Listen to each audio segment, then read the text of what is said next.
오늘 제목은 요셉의 절대망대입니다. 절대망대라는 말은 원래 이제 절대란 단어는 하나님이 하신 것만 그렇게 말하거든요. 우리는 이제 예를 들어 나 절대로 너한테 배신 안 해. 그거는 거의 불가능합니다. 왜냐하면 절대란 말은 우리는 지키기가 어려운 거거든요. 그래서 원래 절대라라는 이 말은 하나님이 하실 때만 붙이는 단어입니다, 원래. 그래서 절대망대, 이건 뭐냐면 하나님이 주신 망대, 이렇게 표현하는 것도 맞는 말이에요. 하나님이 주신 망대다. 자, 그렇다면 요셉에게 하나님이 준 망대는 뭘까요? 여기 보니까 이런 얘기예요. 우리 밭에서 곡식단을 묶었더니 내 단은 일어서고 당신들의 단은 내 단을 둘러서서 절하라이다. 그리고 또 9절에 보니까 해와 달과 11별이 내게 절하더이다. 이거는 요셉이 만들어낸 게 아니고 하나님이 주신 거거든요. 하나님이 주신 겁니다. 근데 하나님이 이 꿈을 통하여 하려는 게 뭘까요? 이겁니다. 이건 언뜻 보면 그냥 뭐 이렇게 뭐라고 표현해야 됩니까? 추수에 관련된 꿈, 또 뭐 천체에 대한 꿈, 또 성공에 대한 꿈, 이렇게 이해할 수 있지만 이 꿈이 의미하는 바는 정확히 말하면 요셉을 통한 세계복음화였어요. 요셉을 통한 세계복음화가 하나님이 요셉에게 준 꿈이었던 거죠. 단지 형들은 이 꿈의 의미를 이해 못했기 때문에 그 동생의 이런 꿈을 말했을 때 마치 육신적으로 말하면 자기들을 지배하는 자라고 오해를 한 거죠. 그렇게 해서 요셉을 경계하게 되는 건데, 사실은 하나님이 준 것은 요셉을 어떤 지도자로, 어떤 군림하는 그 통치자로서로 말한 게 아니고 세계복음화할 사람으로서의 요셉을 세운 것이다, 이렇게 보시면 되겠습니다. 자, 그렇다면 결국은 이 망대를 세운다 할 때 절대 망대는 엄밀하게 말하면 사람인 거죠. 무슨 건물 이런 건 아닙니다. 사실은 건물은 그 사람이 그 망대, 하나님이 하시려는 일을 하는 과정에서 도구로서 그 건물이 필요한 거죠. 예를 들면 뭐 다윗이 성전을 건축했다 그러면 성전 건축 자체가 목적이 아니라 이스라엘 민족을 통하여 하시려는 하나님의 계획의 한 도구로서 성전이 나온 거고, 그죠? 여기 나오는 요셉이 총리가 된 것도 총리가 목적이 아니고 하나님이 하시려는 계획의 수단으로서 이 총리란 직위가 필요했던 것이다라고 보는 거죠. 그렇게 보면은 결국은 어떤 사람, 그 사람이 누구냐라는 거죠. 그러니까 하나님의 계획을 이룰 수 있는 사람으로 하나님은 세웠다, 이런 얘기입니다. 자, 그렇다면은 여기서 우리가 좀 참고할 사항이 뭐냐면, 과연 요셉은 어떻게 해서 이런 생각을 하게 됐을까 하는 거죠. 요셉은, 그러니까 하나님은 여러 많은 사람 중에 요셉의 형제들 12형제 중에서 왜 유독 하나님은 요셉을 택했을까? 뭐 그런 거죠. 물론 그건 하나님이 했을 때 주권입니다. 주권이지만 반대로 요셉이 가지고 있는 남다른 자세도 있었어요. 그게 뭐냐라는 거예요. 그게 뭐냐면, 예를 들어서 요셉의 경우는 우리가 보듯이 뭐 형들에 대한 원망이라든지 뭐 이런 것들이 별로 없어요. 그리고 부모님의 그 일찍 어머니를 여의었잖아요. 자기 엄마가 일찍 돌아가셨단 말이에요. 그러면 그거에 대한 상처 이런 것도 별로 없어요. 그러니까 요셉이라는 사람은 굉장히 쉽게 말하면은 하나님이 쓰기에 준비되어 있는 그런 자세가 있는 사람이었다라고 보는 거죠. 절대망대는 바로 이런 사람을 하나님이 택한다라고 보면 됩니다. 그래서 이번에 유목사님이 이런 말을 했거든요. 많은 사람들이 대부분이 어떤 상태에 있느냐? 나는 응답이 없다? 나는 안 된다? 특별히 나만 안 돼. 남들은 다 잘 되는 것 같아. 보통 이렇게 생각한다는 거예요. 그러다가 안 되니까 포기하고, 또 어떤 경우는 죽고 싶다? 이렇게까지 얘기한다는 거예요. 그러다 보니까 뭐 마음의 병, 육신의 병, 이런 병든 자들도 많고요. 그러니까 사람이 이렇게 약간 뭐라고 표현해야 됩니까? 뭔가 막 집착이 지나치다 보면 막 사람들 주변 사람들 괴롭히고 막 이런 사람들 보면 대부분이 그런 경우가 뭐냐면 마음의 병이 있는 경우예요. 마음의 병이 있는 사람은 질투도 심하고 시기심도 심하고 비교도 심하고 열등감도 심하고 막 이렇잖아요. 그럼 이게 뭐냐면 마음의 병이 있는 거예요. 사람들은 대부분이 이런 상태에 있다라는 거예요. 그리고 실패와 어려움에서 빠져나오지를 못해요. 사람이 살다 보면 실패도 있고 어려움도 있잖아요. 여기서 빠져나오지 못하는 거예요.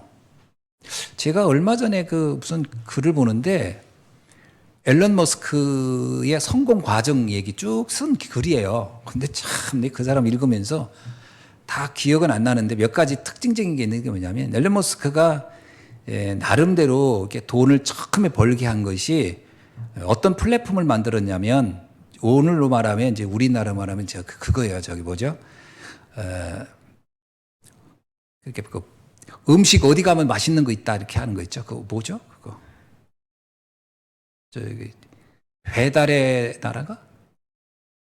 배달의 민족인가? 하여튼 배달의 민족은 그 배달하는 거고 이렇게 우리가 이제 인터넷으로 천안의 맛집 하면 어디 이렇게 미국에서 최초로요. 어디 가면 뭐 있고 이걸 알려주는 플랫폼을 만든 사람이 이 앨런 머스크더라고요. 그러니까 왜 그렇게 대학교 때 애들이 자꾸 어디 가면 뭐 있어 이렇게 자꾸 묻더래. 그러니까 그 답답하게 자꾸 묻지 말고 이거 쳐다봐. 그러면 유튜브에 우리 도시에는 뭐가 있는지 그러니까 내가 다 알려줘야 되겠다. 가지고 얘가 다니면서 확인한 거예요. 여기는 주유소, 여기는 뭐 맥도날드, 여기는 뭐 이런 거. 그래서 이거를 그 앱에다가 자기 나름대로 이거부터 했더라고요. 이거 했는데 이제 이걸 하는데 돈이 모자라는 거야. 이걸 이제 플랫폼 만들고 막 해야 되는데. 그래서 어떤 사람을 이제 이거를 좀 쉽게 말하면 이제 돈 될 사람을 찾았는데 어떤 사람이 이 얘기 딱 듣더니 이거 괜찮은 건데? 그래가지고 이 사람이 돈을 댄 거예요. 근데 돈 댔는데 계약서를 쓸 때 돈 된 사람이 대표로 이렇게 한 거지. 왜? 그래야 자기가 돈 된다고 하니까. 그래서 나중에 이게 돈을 좀 벌었는데 앨런 머스크가 쫓겨나요. 왜냐면 그 주인은 그 사람이니까. 그래서 앨런 머스크가 이런 식으로 뭘 했다가 성공시켜놓고 자기는 쫓겨나고 뭐 하다가 성공시켜놓고 쫓겨나고 그러는 거예요. 그 나중에 이 사람이 이제 또 무슨 얘기를 했냐면 전기 자동차 차가 전기가 한다면 얼마나 좋을까 이런 거 하다가 이제 또 이제 어떤 사람을 만나가 투자를 받고 이렇게 했는데 이제 결국 이 사람이 이제 테슬라를 만든 사람은 다른 사람이에요. 반대로 이번엔 자기가 돈을 댄 거지. 근데 계약서 쓸 때 나를 대표로 해. 그래가지고 옛날에 그거 이제 경험이 있어가지고 그래서 제가 대표로 하고 그 정보를 주고 그 모든 아이디어를 준 사람을 나중에 쫓아내버리는 자기가 쫓아내버리는 앨런 머스크가 이제 그런 거죠. 결국은 그게 자기 거가 된 거지. 근데 재밌는 건 뭐냐면 이런 거 하다 보면 뭐 투자자도 없고 막 그래. 앨런 머스크가 자동차 그거를 해서 쉽게 말하면 완전 수공업적으로 막 다른 사람은 컨베이어 벨트를 이렇게 하는데 자기는 그게 없으니까 그 쇼핑카드 다 담아가지고 끌고 다니면서 조립하니까 그러니까 문짝도 안 맞고 뭐도 안 맞고 막 그러는 거예요. 그러니까 이게 생산이 안 돼. 그리고 공장이 없으니까 정부 투자도 안 돼.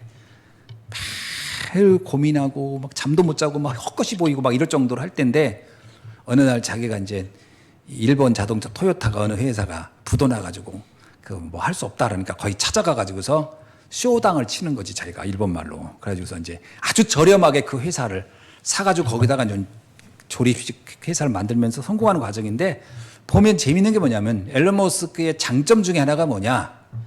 실패를 했을 때 그는 거기에서 한 번도 주저한 적이 없다. 특징이더라고요. 실패를 절대 두려워하지 않았던 사람. 뭐 그런 게여서 다 망하기 직전인데도 남들은 안 될 거라 해도 나는 아니야. 하면 돼. 그러면서 막 도전하고 했던 그런 사람의 이야기예요. 그 책 쭉 보니까. 하물며 세상에 성공한 사람들도 보면은 어떤 문제에 대해서 그걸 딛고 나가는 힘이 있어서 그 사람들이 나중에 성공하는 건데 하물며 하나님의 사람들이 뭐 어떤 문제 조금 있다고 해서 여기서 좌절해서 무너져 버리면 망대로 하나님이 쓸 수가 없다라는 거예요. 요셉이 무너졌으면 수십 번 무너졌을 거예요. 무너지지 않았잖아요. 이게 참 필요한 거예요. 그래서 우리는 빨리 찾아내야 되는 게, 우리는 낙심할 수밖에 없는 이유는 있어요. 그러나 그 이유가 어디에 있느냐? 내 능력을 믿었다가는 안 된다는 거죠. 우리는 그런 겁니다. 우리는 불신자와 달리 우리는 하나님의 사람이기 때문에 우리에게는 불가능도 있고 무능도 있고 불신앙도 있는 겁니다. 그러나 이걸 내 힘으로는 극복할 수 없죠. 하나님의 능력으로 넘어설 수 있다고 하는 확신이 있어야 돼요. 이 사람이 결국 망대가 되는 거다. 쉽게 말하면 요셉도 안 될 수밖에 없는 상황이 너무 많다. 자기 힘으로는 형들의 분노 잠재울 수 없었잖아요. 자기 힘으로는 그 보디발 아내의 그 어떤 누명 해결할 수 없었어요. 그럼 자기는 할 능력이 없는 거예요. 형들의 분노 막아낼 수 없어. 그 사람의 누명 막아낼 수 없어요. 그런데 어떻게 봤다? 하나님은 이것을 바꾸실 거라는 믿음이 있었다라는 거죠. 이게 망대가 세워지는데 굉장히 중요한 참고사항이다. 그래서 우리들도 절대적으로 꼭 기억할 게 뭐냐면 절대로 나의 능력에 의지하지 말라. 내 힘에 기대지 마라. 그러면 우리는 절대로 일어설 수가 없어요. 왜? 내가 모든 기준이면 내가 안 되면 끝나는 거예요. 그러나 나는 안 될 수 있어. 그러나 하나님이 하시면 된다는 거예요. 이게 굉장히 중요한 전환점입니다. 여러분 꼭 그걸 기억하셔야 되죠. 그래서 우리는 질문을 해야 됩니다. 왜 나는 하나님이 필요한가? 난 하나님 없이는 안 되니까요. 나는 왜 하나님이 나를, 이런 부족한 나를 택했는가? 하나님이 아니면 안 된다는 믿음을 가진 사람이기 때문에. 그렇죠? 그 하나님이 나를 부르셔서 뭘 한다는 얘기인가? 세계보고 말하는 완벽한 하나님의 계획을 이루려고 나를 부르신 거다. 사실 우리는 하나님의 손에 잡힌 아주 다윗의 돌 같은 존재라고 보면 돼요. 그죠? 그 돌이 대단한 게 아니에요. 하나님의 손에 들렸기 때문에 이렇게 빛나는 거예요. 우리도 부족하지만 하나님의 손에 들리게 되면 어마어마한 역사를 이루게 되는 줄로 믿습니다. 그래서 세례 요한이 이스라엘 백성이 자꾸 아브라함이 대단하다 할 때 아브라함은 대단한 게 아니야. 그건 돌 같은 존재에 불과해라고 한 이유가 뭐냐면 그 아브라함은 대단하지 않아요. 하나님이 아브라함을 들어 썼기 때문에 아브라함이 뛰어난 거지. 결국 그 아브라함의 존재 자체를 잘 봐야 되는 거예요. 하나님에 의해서 쓰여지니까 귀한 거지. 하나님이 아브라함에 대해서 관심 없고 그걸 포기했으면 아브라함은 아무것도 아닌 거예요. 우리도 마찬가지다. 내가 대단한 게 아니고 나를 들어 쓰시는 하나님의 능력이 대단한 것이다. 자, 이것이 우리에게는 망대를 세워가는, 절대 망대를 세워가는 굉장히 중요한 조건이라는 것을 잊지 마셔야 됩니다. 자, 그렇다면 요셉을 통해서 하려는 절대 망대는 뭐였어요? 요셉을 통한 절대 망대는 엄밀하게 말하면 애굽이라는 강대국을 이용해서 하나님의 그 역사와 하나님의 이름을 알리는 거잖아요. 그게 하나님이 말하는 플랫폼입니다. 그래서 그 일을 해야 되니까 그 국가를 운영해야 되고 국가를 움직여야 되니까 총리라는 위치가 필요했던 거예요. 그러니까 그때 당시 플랫폼은 뭐냐? 플랫폼은 정확히 말하면 애굽이라는 나라가 필요했고 그 나라를 움직여서 세계에 하나님의 이름을 알리는 것이 중요한 의도였다면 오늘날의 플랫폼은 뭐겠느냐라는 거예요. 오늘날의 플랫폼은 뭐겠어요? 오늘날의 플랫폼은 그때와는 좀 다른 거죠. 마치 다윗에게 플랫폼이 뭐죠? 성전을 통하여 하나님의 여호와의 이름을 알리는 거라면 오늘날 우리에게 하나님이 필요한 플랫폼은 뭐냐? 교회입니다. 이 시대 하나님의 절대 망대의 가장 핵심은 교회예요. 그래서 바울은 이걸 알았기 때문에 곳곳에 교회라는 플랫폼을 세운 거예요. 그러니까 망대 중에 최고의 망대는 사실 교회입니다. 교회보다 견고한 망대가 어디 있어요? 음부의 권세가 이기지 못하리라고 그러잖아요, 교회가. 그러니까 교회는 가장 강력한 망대라고 말해요. 그 누가 뭐라고 해도. 그런데 이 교회가 교회 다 와야 되는 거죠. 그렇죠? 성전은 성전 다 와야 되는 거잖아요. 아니 총리를 시켰더니 총리가 총리답지가 않아. 총리가 하나님의 이름을 전하지 않고 자기 야망, 자기의 성공에만 집착해. 그러면 그 총리는 의미가 없는 거죠. 마찬가지 교회는 교회 다 와야 되는, 교회답다는 게 뭐냐? 세 가지 뜰이 있어야 되는 거예요. 반드시 세 가지 뜰이 복음 안에서 있어야만이 절대 망대의 가치가 있는 것이다. 아멘. 국수 먹었더니도 이렇게 힘들이 빠져가지고 자 정신 차리시고 야호. 주의 뭐 이게 찬양 있잖아. 뭐지? 주의 자비가 내려. 아, 우리 중간에 한 번씩 찬양도 하고 그래야 되겠어. 그래 내가 뭐 이런 거 할 줄 알아야 되는데 저기 서울에 어느 목사님 보니까 설교하다 말고 갑자기 유행가를 부르는데 너무 잘 부르는 거야. 반주도 없이. 그랬더니 반주자가 바로 맞춰서 하더라고. 그래서 내가 이렇게 보면서 야, 저것도 재주다.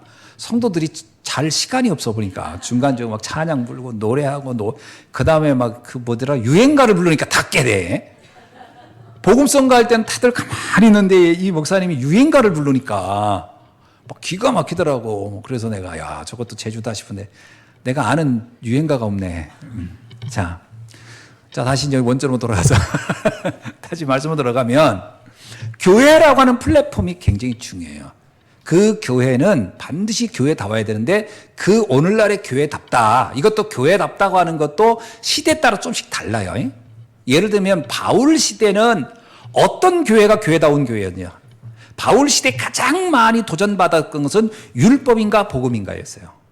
이게 그때 교회의 가장 큰 도전이었어요. 그러니까 초대교회도 그러잖아요. 할례 받지 않은 사람은 교회 오면 안 돼요. 막 이런 식이었어요. 심지어 베드로까지도 그 말에 흔들려가지고 제가 이방인들하고 밥 먹으면서도 이거 먹어야 되나 말아야 되나. 그리고 주변 사람들 성도들이 오니까 눈치 보여가지고 그 바울이 딱 보니까 아니 사도 베드로까지 저 정도 수준이면 이거 아니다 싶어가지고 베드로하고 대판 싸우잖아요. 어떻게 그렇게 율법인가 혹은가 구분이 안 되냐고 막 그러면서 그런 얘기가 나오잖아요 성경에. 그때 당시 가장 큰 교회가 회복되려면 뭐냐? 종교와 복음이 뭔가예요. 자, 그럼 오늘날에도 그 다르진 않죠. 오늘날에도 복음과 종교 구분 못하는 사람 많습니다. 그런데 더 중요한 게 뭐죠? 더 중요한 게 교회의 원래의 목적이죠. 다민족의 뜰, 그러니까 이방인의 뜰이죠. 그 다음에 치유의 뜰, 그 다음에 아이들의 뜰이 있느냐 하는 거예요. 이게 굉장히 중요한 거예요. 자, 이거는 불신자들은 관심 없는 얘기고 불신자들은 그게 뭐 어때서 뭐 그런 거. 그리고 복음운동 안 하는 교회들도 별로 관심 없을 겁니다. 그게 뭐 어때서 복음운동 안 하는데 뭐 그게 무슨 상관이 있어요? 아까 우리 성도님 새로 오신 성도님이 나한테 그 얘기 하더라고요. 뭐냐면 잘 들어봐요. 자기는 선교하는 교회는 처음 봤대요. 그 얘기 아까 하시더라고. 아까 우리 교회에 와서 어땠어요? 그래서 여쭤봤더니 자기가 선교하는 교회는 처음 와봤대요. 그래서 너무 낯설대. 여러분은 안 낯설죠? 당연한 줄. 그만큼 선교에 대해서 관심들이 교회가 없다는 얘기잖아요. 자기는 와서 참 놀랐대요. 선교하는 교회. 거기다가 통역까지 하니까 더 낯설었대. 그것도 영어도 아니고 러시아로 하니까 더 낯설었다더라고. 뭐 그런 얘기 하시더라고. 그러니까 그 좋은 의미를 하시는 거예요, 사실은. 그만큼 사람들은 그러면서 참 재미난 얘기예요.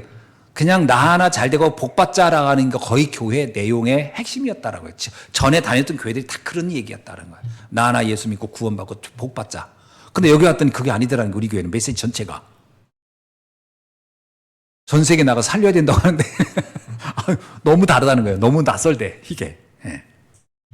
자, 그렇다면 이렇게 선교라고 하는 이걸 가지고 있지 않다 그러면 다민족 시대? 뭔 관심이 있겠어요, 다민족 시대. 그리고 치유? 뭔 관심이야. 나나 치유받으면 끝이지. 뭘 남을 치료합니까? 그리고 후대? 후대에 뭔 상관이 있어요. 나 하나 예수 믿고 잘 받고 구원받으면 되지. 그래서 교회의 본래의 본질이 사라진 거예요. 예루살렘 교회가 딱 그렇게 된 거예요. 그 초대교회 보세요. 사두개인들, 대제사장들, 바리새인들 다 똑같아요. 뭔지 알아요? 우리만 예루살렘 성전에서 모여서 우리만 잘 먹고 잘 살면 됐지. 뭘 이방인들 신경 쓰고 뭘 저기 병든자 오지 말라고 그래. 오면 재수 없어. 성경이 이렇게 나왔잖아요. 병든 자들 오는 거 승질냈잖아요. 오지 못하게 하라고. 아이들이라서 떠들게 시끄럽다고 막 분노했잖아요. 저것들 왜 이렇게 시끄럽게 끄냐고. 예수님 뭐라고 해요? 천국에 이르는 아이들이 아니면 천국 갈 수 없다 이렇게 얘기했잖아요. 그러니까 초대교회 때 교회 성전 예루살렘 성전을 봐보세요. 세 가지를 완전히 다 없애버렸어요. 이방인들, 치유의 뜰, 아이들의 뜰. 그 예수님이 승질나가지고 다 엎어버리고 나중에 엎어도 안 되니까 돌 하나 남지 않고 저거 다 없어져야 되는데 실제로 없어진 거지. 실제로. 자, 그렇다면 우리가 이 부분을 회복해야 할 줄 믿습니다. 이것이 절대 계획이고 이게 절대 언약이고 이것이 절대 여정이고 하나님의 절대 목표고 절대 응답이다. 아멘.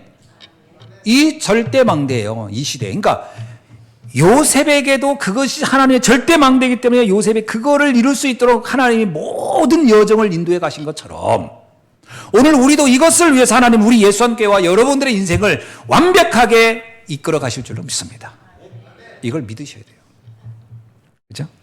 그러니까 여기 보니까 보세요. 노예로 가든 감옥에 가든 바로왕의 앞에 만나든 총리 가든 이 과정이 전부 다 뭐를 하기 위한 거다? 절대 망대를 이루기 위한 여정이었습니다. 여정이었다니까요. 우리도 마찬가지죠. 그래서 요셉이 처음에 CBDIP를 할 때 그 CBDIP가 정확히 뭐예요? 세계복음화예요. 세계복음화의 그거에 대한 언약과 꿈과 비전과 이미지와 프랙티스예요. 그러면 우리도 마찬가지예요. 지금 이 시대에 우리의 CBDIP는 뭐냐? 세 가지 뜰을 세우는 게 우리의 CBDIP예요. 복잡하게 생각할 거 없습니다. C가 뭐예요? 이렇게 자꾸 그러는데 아니 언약이지. 무슨 언약이에요? 예수가 그리스도 그 언약 전하라는 거예요. 그럼 어떻게 해요? 교회를 통해서 어떤 방법으로요? 세 가지 뜰을 통해서 하라는 거예요. 어려운 게 없습니다. 그 단어 하나하나 뜻을 자꾸 그 뜻을 그 뜻풀이 하려니까 힘들지. 뜻풀이 하지 말고 그냥 그 의미가 뭔지 딱 하면 깔끔한 겁니다. 그러면 우리의 인생의 노예, 감옥, 바로왕을 만나는 것 총리가 된 이 과정은 뭐예요? 우리 인생에도 다양한 일이 일어날 거예요. 때로는 내가 경제가 어려울 수도 있고 때로는 인간관계도 힘들 수도 있고 있겠죠. 그런 일이 왜 안 일어나겠어요? 상관없다. 내 연약만 병확하면 그것이 전부 다 발판이 될 것이다. 아멘이죠? 예, 그렇습니다. 그래서 말씀을 이제 결론을 내렸습니다. 나의 영적 본질 잃어버리지 말라는 거예요. 본질이 뭐냐? 나를 부르신 목적이 정확히 뭐냐라는 거죠. 그래서 지금 내가 하고 있는 그 모든 일들이 은혜입니다. 감사한 일이죠. 정말 아무리 생각해도 나 같은 자를 하나님이 들어 쓰신 게 너무 감사해요. 저는 이제 제가 이건 뭐 저희 개인 고백입니다만 목회를 처음 시작해서 갈 때 아무런 그림이 없었어요. 이건 좀 부끄러운 일이지만 아무 그림이 없었어요. 목회의 목표가 뭐지? 목표를 이렇게 교회를 해서 그래서 그때 당시에 딱 하나 있었어요. 교회를 빨리 부흥시켜서 의식주 해결하자. 이야, 이 얼마나 한심하고 부끄러운 목표입니까? 그게 목표였다니까? 만약에 내 직장인이면 그랬을 거예요. 빨리 진급해서 월급 많이 받아서 우리 의식주 해결하자. 뭐 이런 게 내 개인의 꿈이었겠지. 그 다른 게 없었다니까? 다 그게 내 인생 그림이었다니까? 단지 그게 교회라는 위치가 현장이 바뀐 거고 목사라는 그 위치, 직업이 바뀐 것 뿐이지. 슬픈 일이죠. 세상에 이거같이 비참한 게 어딨어요. 근데 그게 잘 안 돼, 그것도. 그러니까 무슨 생각이 드냐면, 이거 뭐가 잘못됐지? 아니, 이게 내가 뭐가 잘못됐다는 거야. 내가 남 도둑질해서 누구 강탈하는 것도 아니고 내가 열심히 성실하게 해서 교회 부흥시켜서 먹고 사는 문제 해결하자겠다는 건데 이게 왜 문제가 되지? 이런 생각이 했다니까. 영적으로 보면 잘못됐지. 한참 잘못된 거지. 하나님은 계획이 거기 아닌데. 근데 그때는 그게 뭐가 잘못된지 몰랐다니까요. 나는 그게 아주 당연하다고 생각했고 이거는 뭐가 문제가 있어. 하나님 이거 축복해 줘야지. 그래서 내가 하나님을 당당하게 외쳤어요. 하나님 나를 축복해 주세요. 도대체 나를 왜 축복 안 합니까? 다른 목사들 중에 사기꾼도 많은데 나는 그 사기를 안 치잖아요. 난 착하잖아요. 그랬더니 하나님이 이러는 것 같아. 야, 사기를 치나 안 치나 막 거기다 이놈아. 뭔 차이가 있냐 이마. 네가 사기 안 쳤다고 해서 나한테 뭔 도움이 되는데 이런 느낌인 거지. 아무 하나님의 나라에 도움이 안 되는 인간이에요. 유 목사님 말대로 배설하는 기계에 불과한 거지. 먹고 싸고 먹고 싸고 이거밖에 세상에 자꾸 공해만 만들어내는 인간이지 뭐 도움이 되겠냐는 거지. 되는 일이 하나도 없었어요. 그러다 어느 날 복음을 딱 듣고 나니까 충격인 거예요. 내 삶의 방향이 이렇게도 하나님과 안 맞았을까? 어쩜 이렇게 하나님과 내가 일치되는 게 하나도 없었을까? 하나님의 소원과 계획은 이렇게도 몰랐을까? 나는 옛날에 하나님의 소원이 나를 잘되게 하는 건 줄 알았어요. 나를 어마어마하게 축복하는 게 하나님의 소원인 줄 알았어요. 근데 하나님은 거기에 관심이 하나도 없더라고. 뭐에 관심인 줄 아세요? 얼마나 네가 이 땅에 복음을 전해서 많은 죽어간 애들이 살리냐. 여기에 관심 있는 것이지. 그걸 깨달은 거죠. 그렇게 당연히 전도 선교에 눈이 가더라고요. 야, 이거 해야 되는 거구나. 또 하나 재미난 건데, 야, 우리 성도님들이 나 같은 목사 만나가지고 참 고생하는구나. 그리고 너무 방향 없이 달리고 있구나. 방향을 잡아줘야 되겠구나. 그러니까 그때부터 계속 전도 선교 얘기한 거예요, 저도. 왜? 올바른 방향으로 가야 되니까. 뭐 알아듣든 못 알아듣든 했죠. 그거에 대해서 불만 있는 분들은 갖고, 불만이 없으면 남고, 뭐 그런 거지 뭐. 그럼 그거에 대해서 전혀 개의치 않았죠, 전. 갈 수 있는 분 가시고. 왜? 그분들은 목표 자체가 자기 하나 잘 먹고 잘 살겠다는 식인데 그분들한테는 나하고 너무 안 맞았죠. 갈등하고 가는 분들은요. 잘 가세요. 그리고 가는데 뭐 제가 잘못 뛰길 바랍니까? 그러니까 그런 교회 소개해 줬죠. 그렇게 잘 먹고 잘 살게 하는데 목표를 두고 하는 교회. 저기 원성동에 어느 교회. 거기로 가세요. 이렇게 소개하고. 저쪽에 백석동에 어느 교회 가시고. 다 소개해 줬어요. 가시라는 분들은. 안녕히 가시라고. 말 그대로 안녕히 가시는 거지. 안녕히 편안하게. 그리고 나는 하나님의 소원을 가지고 간다. 우리가 무슨 일을 위하여 하나님이 나를 택했는가라는 것이 명확해야 돼요.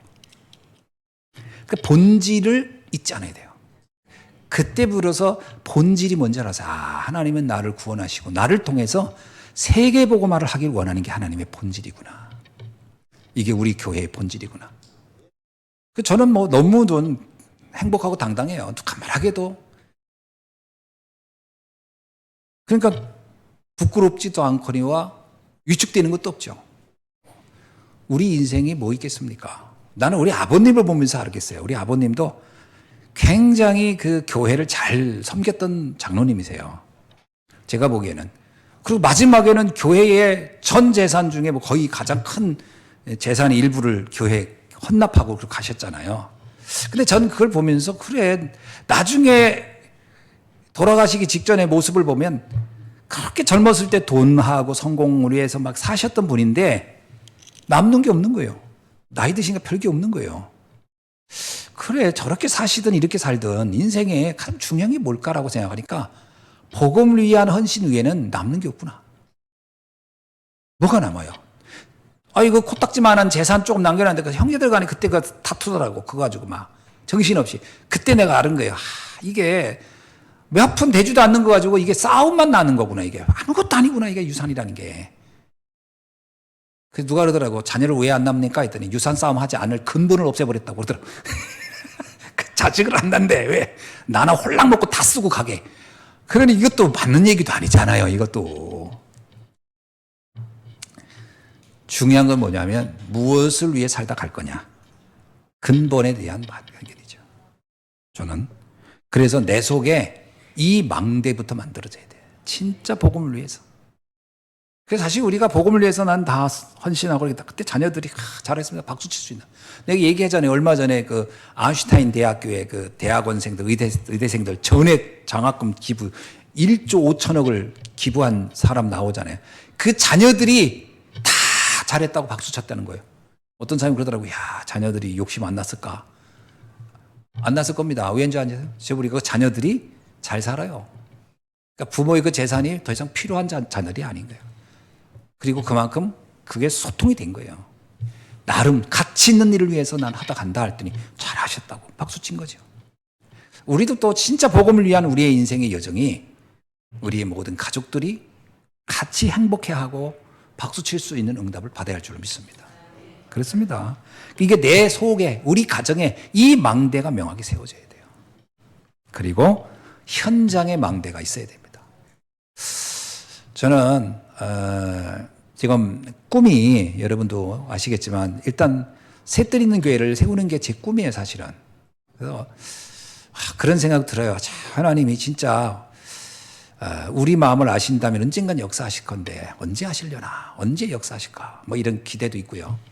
또 하나가 사실은 세계복음화라는 언약을 놓고 유럽에 가서 우리가 이제 복음 전해 보니까 유럽은 뉴스로 보지만 너무 심각합니다, 사실은. 너무 심각. 미국도 그렇고요. 너무 심각해요. 지금 모슬렘이 말도 못합니다. 어디더라고요? 덴마크인가 어디선요? 국기에 십자가가 들어가 있었거든요. 이렇게 빨간 십자가가. 근데 그 나라 모슬렘들이 지금 데모해요. 국기 바꾸라고. 왜 십자가가, 아니 지들은 십자가 있는 나라로 이민해 왔는데 와서는 국기 바꾸래. 십자가 그거 빼래요. 거기다 이제 반달인가 이 초승달 넣자는 얘기인 것 같은데, 시대가 이렇게 된 거예요. 지금 전 세계가 지금 난리도 아닙니다. 지금 여러분, 스웨덴 하면 굉장히 잘 사는 나라 같잖아요. 스웨덴이 가장 큰 문제가 뭔지 아세요? 모슬렘들로 이루어진 그 깽단 때문에 보통 문제가 아니에요. 스웨덴 밖에를 못 다닌대요. 깽단이 너무 심해서. 유럽은 다 이렇게 지금 아작났어요. 진짜 속된 말로 아작났어. 지금 동성연애 장난 아닙니다. 동성연애. 우리나라 미국에서 온 대사가 어떤 사람이 온지 아세요? 동성연애자가 온 거예요. 그래가지고 우리나라 대통령이 그 사람들 임명장 주는 거예요. 동성연애. 근데 아내라고 데리고 왔는데 남자요. 남자가 남자 데리고 왔어. 임명장 줍니다. 안 주면 어떻게 돼요? 전 세계에서 인종차별하는 나라라고 해서 문제가 되니까 주는 거예요. 이런 시대가 된 거예요, 지금. 전 세계는요, 완전 병들어 버렸어요. 뭐를 회복해야 되죠? 교회 회복해야 돼요. 전 세계 교회 회복해야 돼요. 이게 사실 우리에게는 남 얘기가 아닙니다. 이걸 안 해놓으면 어떻게 되겠어요? 옛날에 제가 선교신학원 할 때, 선교사 훈련 다닐 때 되게 인상적인 게 있었어요. 선교를 왜 해야 되는지 아십니까? 라고 하더라고, 목사님이.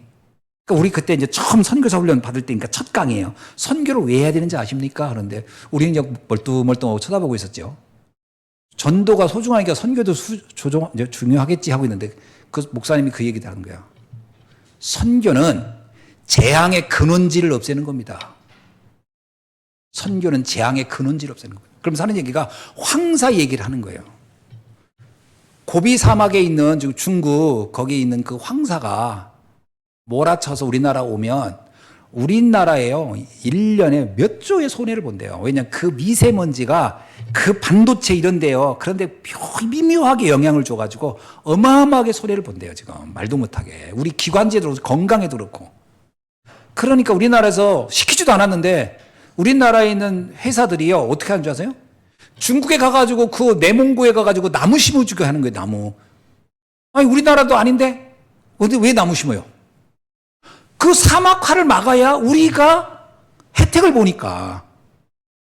중국 사람들이 관심 없으니까 우리라도 가서 나무 심어주는 거예요. 왜? 그게 우리한테 피해가 오니까. 전 그 얘기 듣는데 와, 너 선교가 너무 확 이해가 되는 거예요. 지금은 당장 손해가 없는 것처럼 보이지 않는 어마어마한 흑암이 우리에게 닥쳐와요. 그 근원지를 바꿔내야 돼요. 미국 안 바꿔놓으면 미국 문화는 우리나라는 그대로 다 흡수하거든요. 유럽 안 바꿔놓으면 유럽 문화 그대로 우리나라 흡수합니다. 우리 젊은이들은 다 선진국 문화 다 받아들이는 입장이에요. 안 바꿔놓으면 어떻게 되겠어요? 영향은 그대로 옵니다. 우리나라 지금 청소년들 그거 먹기 시작하대. 그 뭐죠? 메탄올? 텐타놀? 무슨 약 있잖아요. 그 좀비 약이라고 해서 펜타닐인가?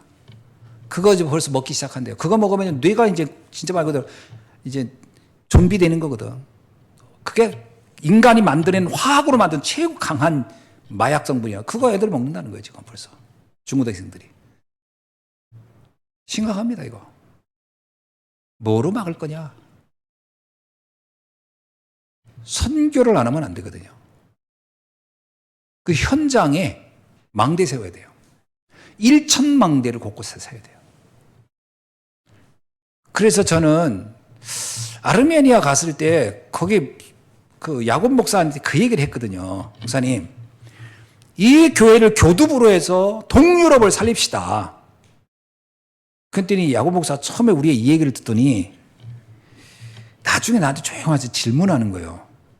목사님, 한국에서 아르메니아까지 와서 우리 교회 만나가지고 이렇게 우리 함께 이렇게 교회하고 이렇게 하는데도 돈이 많이 드는데 동유럽을 다 살린다고 하면 돈이 엄청 들 텐데 그게 가능할까요? 하는 거예요.